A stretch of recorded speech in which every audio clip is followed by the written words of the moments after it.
Hello दोस्तों, कैसे हैं आप सब।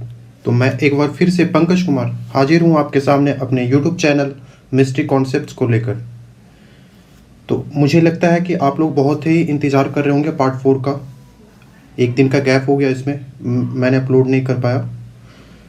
तो आज मैं आपके सामने हाजिर हूं पार्ट 4 को लेकर। तो चलिए आगे बढ़ते हैं।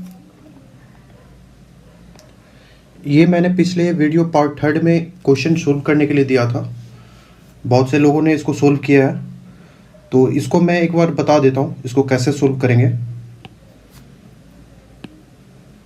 हमारे पास गिवन था 5⁻71 प्लस 5⁻72 प्लस 5⁻73।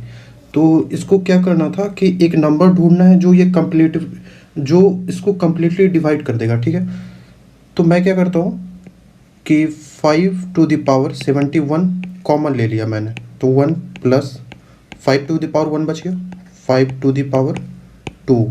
ठीक है, तो ये कितना हो जाएगा, 5 सॉरी, इसको मैंने लिख दिया 5⁻71 इंटू 25 और 5 30 प्लस 1 31 हो गया। ठीक है, यानी जो नंबर डिवाइड होना चाहिए वो 31 से भी डिविजिबल होना चाहिए। ठीक है, तो ऑप्शन को देखते हैं। तो ऑप्शन में 31 का मल्टीपल कौन सा है, तो 155 5 टाइम्स, इसको आप 5 टाइम्स मल्टीप्लाई करेंगे तो ये 155 हो जा रहा है और कोई नंबर नहीं बन रहा है। तो ऑप्शन हो गया हमारा सी इज़ द करेक्ट आंसर। तो बढ़ते हैं आगे की ओर। उससे पहले जो लोग नए हैं वो लोग चैनल को लाइक और सब्सक्राइब ज़रूर कर दें। ठीक है, मैं आज का पहला क्वेश्चन स्टार्ट कर देता हूँ। A trader has 600 kg of rice, a part of which he sells at 15% profit and the remaining quantity at 20% loss. On the whole, he incurs an overall loss of 6%. What is the quantity of rice he sold at 20% loss? तो इसने बोल रखा है कि 600 KG का चावल है एक व्यापारी के पास, और वो उसको दो पार्ट में बेचता है, एक को जो 15% लाभ पे और दूसरे को 20% हानि पे। ठीक है, लेकिन ओवरऑल उसको 6% की लॉस हो जाती है। तो जो हमने 20% वाली लॉस पे बेची थी चावल को, उसकी क्वांटिटी कितनी थी ये हमें फाइंड आउट करनी है। तो आप लोग हमेशा की तरह इसको खुद से भी सॉल्व कर रहे होंगे, तो मैं इसको प्रोसीजर बता देता हूँ कैसे सॉल्व करेंगे।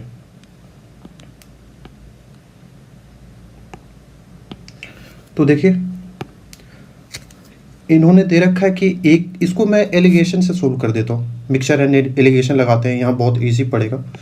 एक तो 15% प्रॉफिट है तो प्लस हो गया, और एक था 20% लॉस पे तो -20 मैंने लिख दिया, और ओवरऑल कितना आना था, 6% का लॉस हो रहा था ओवरऑल।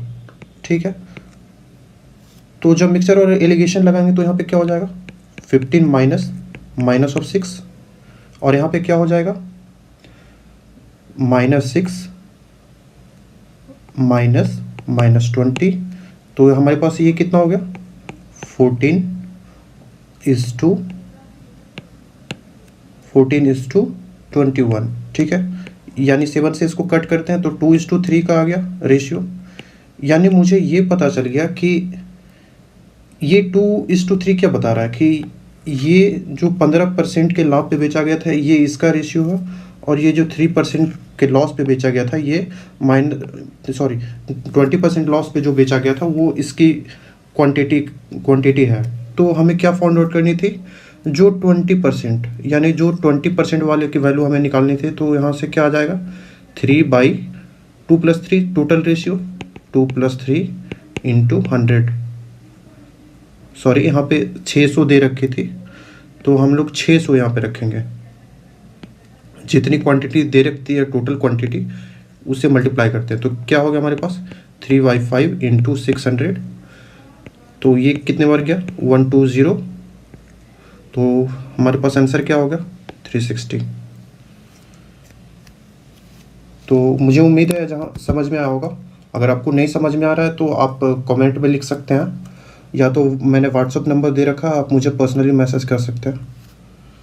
ठीक है, बढ़ते हैं आगे अगले क्वेश्चन की ओर। ये रहा अगला question. A sold an article for 8,000 and incurred a loss.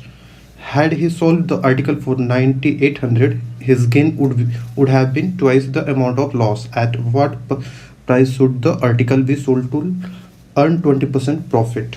ठीक है, तो इन्होंने कह रहा है कि एक वस्तु जो है 8,000 में बेची और उसे हानि हो गई। यदि उसने उस वस्तु को 9800 में बेचा होता तो उसे हानि की राशि से दुगनी लाभ होता। मान लीजिए कि उसे 100 रुपये का हानि अगर होता था, अगर 8,000 में बेचता तो उसे 200 का लाभ होने वाला है। अगर कब, जब मैं 9800 पे बेचूंगा। तो 20% लाभ प्राप्त करने के लिए उस वस्तु को किस कीमत पर भी बेचा जाना चाहिए, ये हमारा क्वेश्चन था।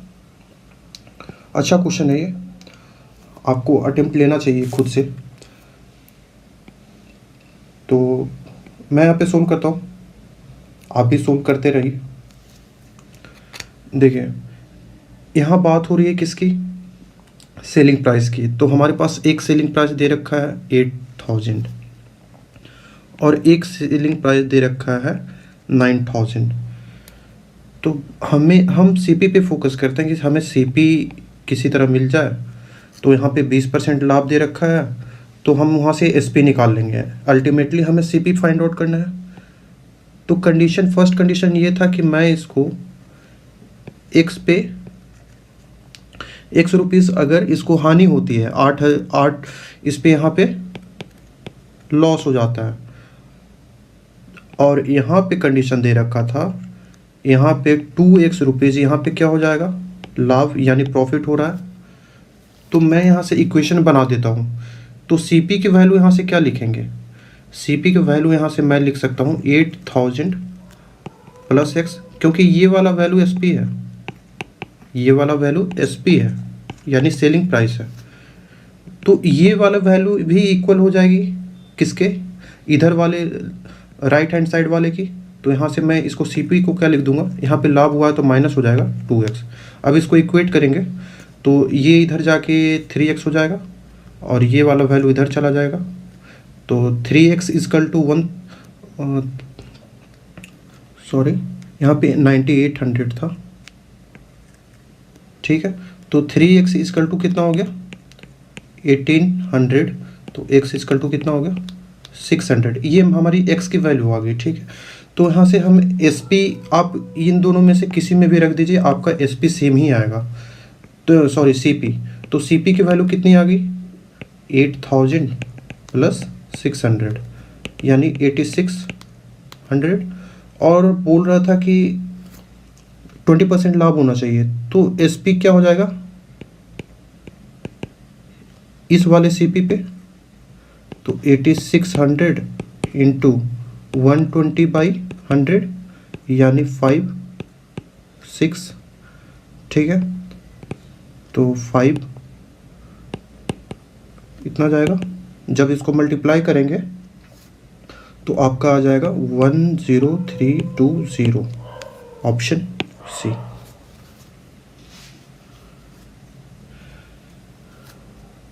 ठीक है, आपको समझ में आ रहा होगा मेरा मेथड। मैं बार बार बोल रहा हूँ कि अगर नहीं समझ में आता है तो आप कमेंट बॉक्स में कमेंट करेंगे, ठीक है। तो आगे बढ़ते हैं अगले क्वेश्चन की ओर। ये अलजेब्रा का क्वेश्चन है। ये तो आप लोग सोल्व करिए इसको खुद से।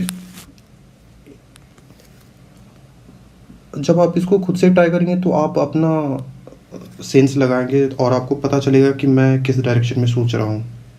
फिर आप सॉल्यूशन देखिए कि आपने क्या किया और मेरे प्रोसीजर में क्या अंतर था, और मैं कितना फास्ट आप कर पा रहे हैं, ये देखना होगा।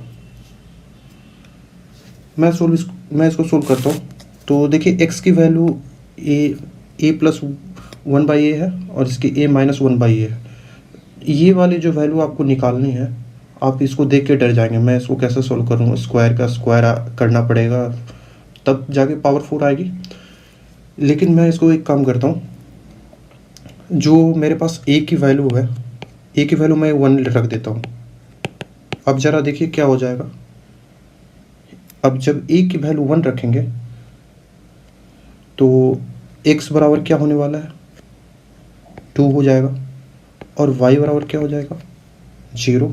तो हमें फाइंड आउट का क्या करना था, x⁴ यानी 2 की पावर 4 प्लस y की वैल्यू तो 0 होगी, माइनस यहाँ x की वैल्यू तो पुट करेंगे लेकिन ये y 0 बना देगा, तो 0 यानी अल्टीमेटली क्या हो गया, 2² इंटू 2² यानी 4 आ जाएगा।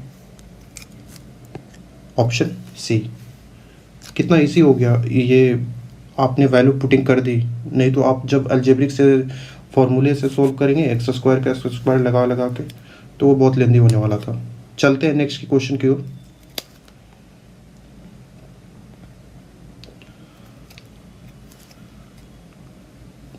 नेक्स्ट क्वेश्चन बोल रहा है ट्रायंगल ABC का केंद्रक यानी सेंट्रोइड, इसको क्या बोल सकते हैं, सेंट्रोइड। देखिए मेरी कोशिश ये रहती है कि मैं अपने जो इस वीडियो बना रहा हूँ इसमें बाइलिंगुअल लेके चलूँ, यानी हिंदी और इंग्लिश वाले को प्रॉब्लम ना हो, दोनों लोग समझ पाए इसको। तो आपको कोई वर्ड समझ में नहीं आ रहा है तो आप उसको हेल्प ले सकते हैं, लेकिन मैं कोशिश करता हूँ कि आपको कोई दिक्कत ना हो इस पर। तो क्वेश्चन पे आते हैं।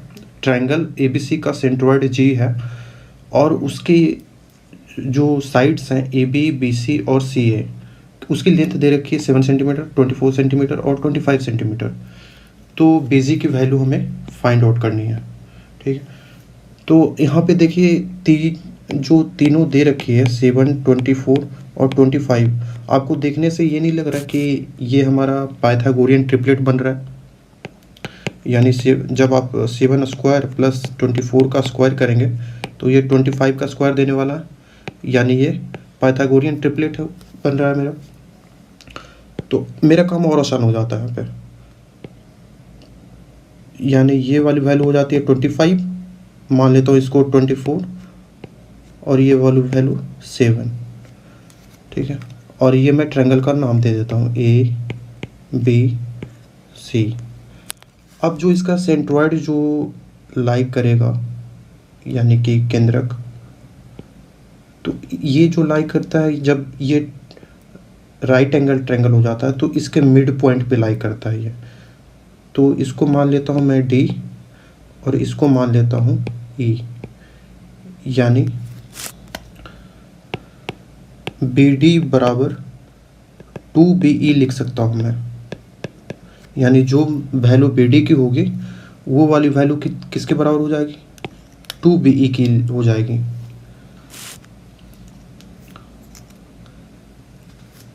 तो यहाँ से AD बराबर भी क्या लिख सकता हूँ, DC लिख सकता हूँ, क्योंकि ये, एक मिनट, हाँ, तो AD बराबर DC भी लिख सकता हूँ क्योंकि ये इसको हाफ में डिवाइड करेगा, तो इसकी वैल्यू कितनी आ जाएगी, 25/2, दोनों की वैल्यू 25/2 आ जाएगी। और मुझे पता है BD² इक्वल टू ये वाली जो लेंथ है ये टोटल BD² बराबर हो जाएगा AD इंटू DC, ठीक है। तो यहाँ से BD की वैल्यू क्या आ जाएगी, देखिए AD इंटू DC करते हैं, यानी इसका स्क्वायर हो गया 625/4, और इस फिर जब मैं BD लिखूंगा तो फिर अंडर रूट ले लूँगा, यानी फिर से वही आने वाला है 25/2। तो अब BE की वैल्यू क्या हो जाएगी, आपको पता होना चाहिए कि ये 2:1 के रेशियो में डिवाइड करता है। सॉरी, यहाँ पे मैंने G लेना था, मैंने E मान लिया था, यहाँ पे मैं G कर देता हूँ। तो BG की वैल्यू क्या हो जाएगी, 2/3 इंटू ये टोटल BD की लेंथ, क्योंकि ये 2:1 में डिवाइड करता है, तो 2/3 इंटू BD की वैल्यू हमने क्या निकाली थी, 25/2, 2 से 2 कैंसिल आउट हो गया, यानी 25/3 81/3 सेंटीमीटर। ऑप्शन कौन सा होगा, बी ऑप्शन। देखिए तो हमें ये याद रखना है कि जो राइट एंगल में सेंट्रॉइड लाई करेगा वो इस वाले लेंथ को हाफ में डिवाइड करेगा, और ये जो बी डी हमारा आ रहा था, बी डी अगर इस पे सेंट्रॉइड जी लाई कर रहा है तो ये इसको कितने में डिवाइड करेगा, 2:1 के रेशियो में डिवाइड करता है। ये आपको पता होना चाहिए। तो चलते हैं अगले क्वेश्चन की ओर। ये इजी प्रॉब्लम है, आपको तो जरूरी करना चाहिए इसको। तो हम लोग प्रोसीड करते हैं। आप यहाँ पे देखेंगे कि 2/9 ये फ्रैक्शन में दिया हुआ है, तो फ्रैक्शन में देने से आपको डरना नहीं है। फ्रैक्शन तो हम इसको क्या लिख सकते हैं, a/b इक्वल टू 2/9 है, 2/9 ए की वैल्यू 2/9 है और ये 1/3 है, यानी जब ये वाली वैल्यू ऊपर चली जाएगी तो ये कैंसिल आउट हो जाएगा, यानी कितना हो जाएगा,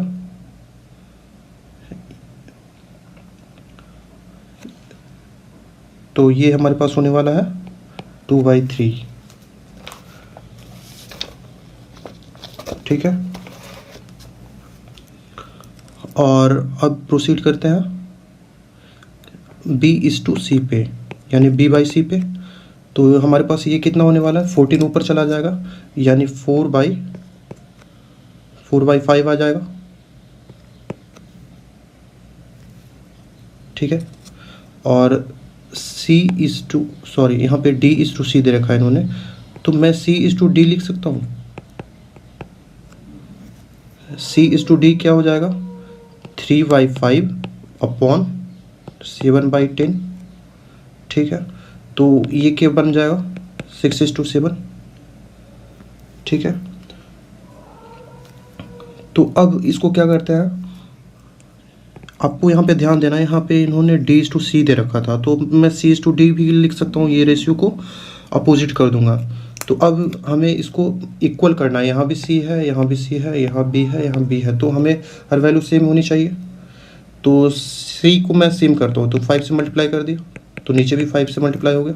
यहाँ 30 C अगर 30 हो गया, यहाँ पे देखिए C 30 हो गया, तो यहाँ भी 30 बनाना पड़ेगा, 6 से मल्टीप्लाई कर दिया, यहाँ 6 से मल्टीप्लाई कर दिया।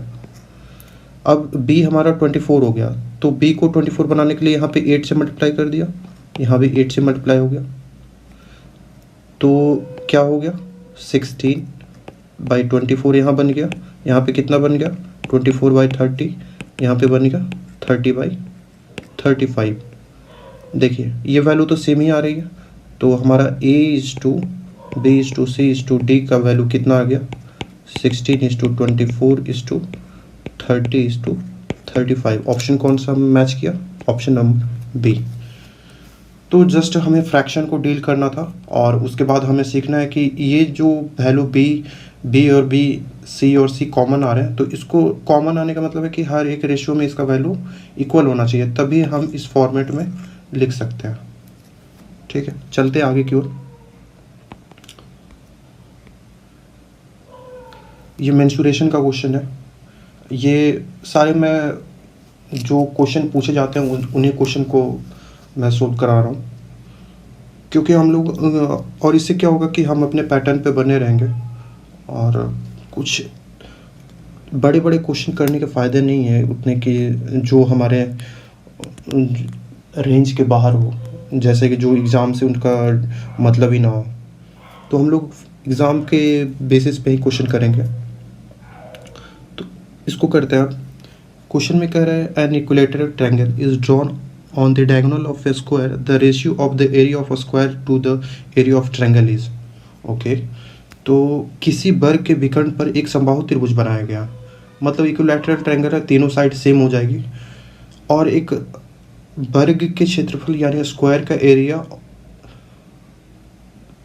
अपॉन ट्रायंगल, जो इक्विलैटरल ट्रायंगल बन रहा है उसके एरिया का रेशियो फाइंड आउट करना है। तो इसको, ये तो बहुत ही सिंपल है। मैं इसको पहले ए मान लेते हैं कि ये जो एक स्क्वायर ले लिया मैंने, और इसका जो डायगोनल आएगा, ये डायगोनल इन्होंने बोल रखा है, ये जो डायगोनल है इसी पे एक इक्विलैटरल ट्रायंगल फॉर्म्ड है, ठीक है। अगर मैं इसकी साइड ए मान लेता हूँ, ये जो स्क्वायर है इसकी साइड ए मान लेता हूँ, तो ये रूट टू ए हो जाएगा इसका डायगोनल, और इसकी सारी वैल्यू तो रूट टू ए हो जाएगी, क्योंकि एक वैल्यू हमें पता चल गया, तो ये भी रूट टू ए, ये भी रूट टू ए, यानी इक्विलैटरल ट्रायंगल है। तो हमसे पूछ क्या रहा है, area of square upon area of equilateral triangle. तो एरिया ऑफ स्क्वायर कितना हो गया, a square upon √3/4 into A square, और इसकी जो साइड्स है कितनी है, साइड्स हमारा √2a का होल स्क्वायर हो गया, तो हमारे पास क्या आ गया, a square upon √3/4 into √2a square यानी 2a स्क्वायर। तो ए स्क्वायर कैंसिल आउट हो गया, 2 से 2 ऊपर चला जाएगा, यानी 2:√3। आंसर आ गया हमारा ऑप्शन नंबर सी। बहुत ही इजी से था, लेकिन आपको ये ध्यान रखना है कि ये जो डायगोनल आ रहा है उसी पे हम लोग ट्रायंगल फॉर्म कर रहे थे इसमें। बढ़ते हैं आगे क्वेश्चन की ओर। ये रहा हमारा अगला question. In what ratio must a person mix 3 kinds of wheat costing him 1.20, 1.44, 1.74 so that mixture may be worth 1.41 per kg, ठीक है। इन्होंने 3 टाइप्स की वेट ले रखी है और उनको किस रेशियो में मिलाने पे उनका जो कॉमन वैल्यू आएगा वो 1.41 प्रति केजी से बेचना चाहिए उनको, ठीक है। तो यहाँ अगर मिक्सचर ऑफ एलिगेशन लगाते तो आप क्या करते, अगर ये 2 वैल्यू दी रहती है तो आप सिंपली फॉरवर्ड कर जाते। तो उसी तरह से अगर तीन दिया हुआ है तो हमें 2 बार एलिगेशन लगा के हम बढ़ेंगे। तो इसको मैं करता हूँ, 1.20 दिया हुआ है पहला, 1.44, ठीक है, और ये ओवरऑल कितना बन जा रहा था, 1.41, ठीक है। और तो अब इसको करने पे कितना आ रहा है, अब 1.44 में से 1.41 को सब्ट्रैक्ट करेंगे तो कितना हो जाएगा, 0.03, और यहाँ पे 1.41 से 1.20 सब्ट्रैक्ट करिए तो कितना हो जाएगा, 0.21, यानी 1:7 का रेशियो हमारे पास मिल गया। बट हमारे पास एक और टाइप की वेट थी, तो अब इसको भी डील करना पड़ेगा। तो अब मैं इसको ले लेता हूँ, 1.20 को ले लिया और 1.74 को ले लिया, और ओवरऑल कितनी हो रखी थी, 1.41। तो फिर से उसी तरह करेंगे तो यहाँ पे आ जाएगा 0.21 और यहाँ पे आ जाएगा 0.33। अब 11 से इसको कट कर देंगे, 3 से 11 टाइम्स जाएगा, और ये कितने टाइम्स जाएगा, 7 टाइम। तो अब देखिए ये 11:7 का रेशियो आ गया ना, एक मिनट, हमारे पास कितना आ गया रेशियो यहाँ पे, 11:7, और ये 11 किसकी वैल्यू थी, 1.20 को, और यहाँ भी तो वही वैल्यू है ना। तो मुझे इसको बराबर करना होगा, तो मैं क्या करता हूँ, 11 से मल्टीप्लाई कर दिया यहाँ पे, और इसको यहाँ 11 से भी मल्टीप्लाई कर दिया। तो अब ये रेशियो कितना हो गया, 11:77, और ये यहाँ पे कितना था, 11:7। तो ओवरऑल रेशियो कितना आ जाएगा, 11:77:7। तो ऑप्शन कौन सा हो गया, डी ऑप्शन। तो जैसे हम लोग एक बार एलिगेशन लगाते थे, अगर दो टाइप का दिया रहा था तो आप सिंपली फॉरवर्ड कर जाते हैं, अगर 1.74 वाला डाटा नहीं रहता तो आप फॉरवर्ड कर दो। उसी तरह हम लोग क्या करेंगे, 2 बार एलिगेशन लगा दिए। तो चलते हैं अगले क्वेश्चन की ओर। ये बहुत ही इंटरेस्टिंग क्वेश्चन है, हमेशा आपको दिक्कत होती होगी इस क्वेश्चन में, तो आप लोग इसको एक बार ज़रूर ट्राई करिए जब तक मैं क्वेश्चन पढ़ देता हूँ। क्वेश्चन कह रहा है कि ABC can do a work in 10, 12, 15 days respectively. They started working together, but A left the work 5 days before the finishing work. B also left the work after 2 days. When A left, in how many days did the work complete? कह रहा है कि 3 लोग हैं, ABC है, वो इतने दिन में काम पूरा कर सकते हैं और वे एक साथ काम करना स्टार्ट करते हैं, किंतु जो कार्य है, कार्य समाप्ति के 5 दिन पूर्व ही एक कार्य छोड़कर चला जाता है, एक काम छोड़ देता है और एक के छोड़ने के 2 दिन बाद, ए जिस दिन छोड़ेगा उसके 2 दिन बाद बी भी कार्य छोड़कर चला गया। इस क्वेश्चन का मैं कीवर्ड बताऊं तो यही वाला, ये जो सेंटेंस आप इसको 2 बार 3 बार पढ़ें और इसको समझें। ये जो लाइन है ये इस क्वेश्चन की जान है। तो इन्होंने पूछा है कि कार्य कितने दिन में कंप्लीट हो जाएगा। मैं इसको बताता हूँ कि कैसे सोल्व करते हैं। आप लोग तो वही एक्स से प्रोसीड कर रहे होंगे, तो मैं अपने मेथड से बनाता हूँ। जैसे 10, 12 और 15 ये 3 दिन में ABC कर रहे थे काम, तो इनका LCM कितना हो जाएगा, 60 हो रहा है। तो ये 10 6 जा 60, 12 5 जा 60 और 15 4 जा 60 हो गया। ठीक है, तो यहाँ पे मैं आपको बता देता हूँ कि आप जब यहाँ पे पढ़ेंगे कि 5 दिन पूर्व ही, यानी इसका मतलब क्या है कि 5 दिन से तो काम ज़्यादा ही लगा होगा, तो मैं ये ऑप्शन एलिमिनेट हो गया और ये ऑप्शन एलिमिनेट हो गया। ए और बी को मैंने ख़त्म कर दिया। अब हमारे पास C और D बच गया 50-50। तो हम क्या करेंगे, पहले C को प्रोसीड करता हूँ मैं, कि मान लेते हैं कि टोटल काम जो है 7 दिन में ख़त्म होने वाला है। तो देखिए यहाँ इन्होंने बोला है किसके बारे में, A छोड़ के जा रहा है और B छोड़ के जा रहा है, यानी A और B तो काम छोड़ के बीच में चले गए, लेकिन C जो है 7 दिन कंटिन्यू रहा है। तो 7 इंटू C कितना काम करता है एक दिन में, 4 काम करता है C। ये हो गया C का वर्ग, प्लस अब हम चलते हैं किस पे, 5 दिन पूर्व ही A छोड़ के चला गया, यानी ये 2 दिन काम किया होगा। तो A का 2 दिन का काम कितना हो जाएगा, एक दिन में 6 करता था, 2 दिन में 2 इंटू 6 करेगा। अब आते हैं किस पे, B पे। अब कह रहा है कि जब ये कार्य छोड़ता है तो उसके 2 दिन बाद ये भी कार्य छोड़कर चला जाता है, यानी ये कितने दिन काम किया होगा, 4 दिन काम किया होगा।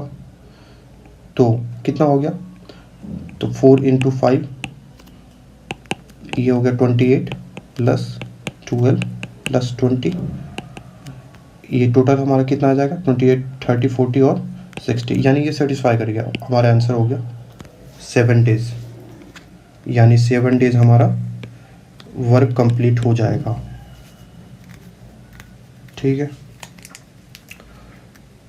तो इस मेथड से भी आप प्रोसीड कर सकते हैं कि आप वेरीफाई कर लें कि कौन सा ऑप्शन सेटिस्फाई हो रहा है। नहीं तो आप एक्स से भी प्रोसीड करें, वो भी बेटर है, लेकिन आप करेक्ट आंसर तक जरूर पहुंचे। तो चलते हैं अगले क्वेश्चन। तो ये यहाँ तक हमारा मैथ था। तो आप चैनल को लाइक और सब्सक्राइब कर दीजिए जिन लोगों ने नहीं किया, और जो लोग नए हैं वो हमारे पुराने वीडियोस को देखें। और मैंने गेम चेंजर सीरीज़ भी लॉन्च किया है इंग्लिश ग्रामर के लिए, उस पर भी आप ज़रूर इंटरेस्ट दिखाएं। तो आज का हमारा वोकेबुलरी पार्ट पे आते हैं। तो वोकेबुलरी में हम स्टार्ट करते हैं। बी सीरीज़ तक हमने किया था, अब सी को कंटिन्यू रखते हैं। तो फर्स्ट है सेलिब्रेट।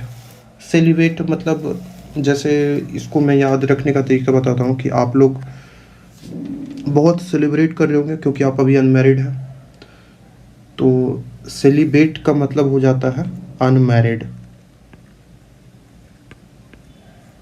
सेलिब्रेट से मैंने क्या बना दिया, सेलिब्रेट, यानी हम लोग सेलिब्रेट कर रहे हैं तो अनमैरिड है, इसलिए सेलिब्रेट कर रहे हैं। तो सेलिब्रेट से हम लोग याद रख सकते हैं अनमैरिड, यानी अविवाहित, जिसका विवाह ना हुआ हो। अब आते हैं कंटूर पे। कंटूर क्या हो सकता है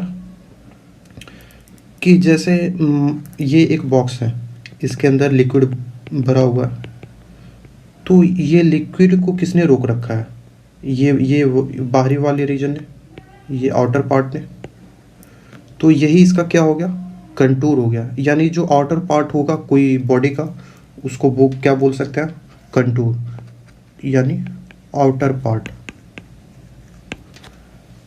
अब है कोनाइजर, ये बहुत ही इम्पोर्टेंट है। आप देखेंगे स्पेलिंग मिस्टेक में भी ये बहुत बार आता है, तो आप इसके स्पेलिंग को भी याद रखेंगे, कोनाइजर के स्पेलिंग। तो इसका मतलब होता है कला यानी आर्ट, और जो संगीत का विद्वान हो उसको क्या बोलेंगे, कोनाइजर बोलेंगे। ठीक है, कोनाइजर बहुत ही इम्पोर्टेंट है, आप इसको ज़रूर याद रखें। अगले पे आते हैं। नेक्स्ट में दे रखा है कॉमरेड। ये मैंने हाल फिलहाल में मूवी देखा था, साउथ की मूवी है, अच्छी थी। तो कॉमरेड का मतलब इसमें होता है क्या कि जो सहकर्मी होते हैं, जैसे कोई इंस्टीट्यूशन है उसके जो को वर्कर हैं उसको क्या बोलते हैं, कॉमरेड, यानी को वर्कर इसको बोल सकता हूँ मैं। कोई इंस्टीट्यूशन का जो को वर्कर है उसको कॉमरेड बोल सकता हूँ मैं। अब है कॉन्फ्लैग्रेशन। कॉन्फ्लैग्रेशन अभी देख रहे होंगे आप लोग कि उत्तराखंड में के जो जंगल है वहाँ बहुत आग लगा हुआ है और वो भीषण आग है। तो उस सिचुएशन को हम लोग क्या बोल सकते हैं, कॉन्फ्लैग्रेशन, यानी भीषण आग। अब नेक्स्ट पे आता है क्लीच। क्लीच का मतलब होता है घिसा पिटा कथन या विचार। बहुत से लोग बहुत ही उटपटांग बातें करते हैं तो उनका विचार हमें पसंद नहीं आता, तो उनको क्या बोल सकते हैं, क्लीच, यानी उनका जो विचार है वो बहुत ही घिसा पिटा है। अब अगले पे आते हैं चैपल। अब चैपल से मुझे याद आते हैं Greg Chappell, former Indian coach. तो मुझे लगता है कि वो क्रिश्चियन है। मैं ये निमोनिक्स बता देता हूँ, ऐसा कोई ज़रूरी नहीं है। तो चैपल से मुझे कौन याद आया, ग्रेग चैपल। अब वो क्रिश्चियन होंगे तो चर्च तो ज़रूर जाते होंगे। तो चैपल मतलब होता है चर्च का भीतरी भाग, जो इनर एरिया है उसको बोलेंगे चैपल। ठीक है, अब आते हैं केओटिक। केओटिक आपको नियर बाई जो वर्ड मिलेगा आपको केओस बोल सकते हैं। जैसे केओस मतलब हो गया क्या, अस्त व्यस्त, तो केओटिक भी वही हो जाएगा, केओस। अब नेक्स्ट पे आता है कैप्साइज। कैप्साइज का मतलब है जब नाव या जहाज जो डूब जाता है तो उस कंडीशन को क्या बोलते हैं, उसको बोल सकते हैं हम लोग कैप्साइज। नेक्स्ट है कार्सिनोजन। कार्सिनोजन वे प्रोडक्ट हैं जो कैंसर को बढ़ावा देते हैं, यानी जो कैंसर पैदा करने वाले जो तत्व होते हैं तो उसको क्या बोलेंगे, कार्सिनोजन, यानी producing cancer element which produce cancer, तो उसको क्या बोलेंगे, कार्सिनोजन प्रोडक्ट। तो ये थे हमारे 10 वोकैब आज के। तो इसी तरह बने रहे, चैनल को लाइक सब्सक्राइब करते रहे।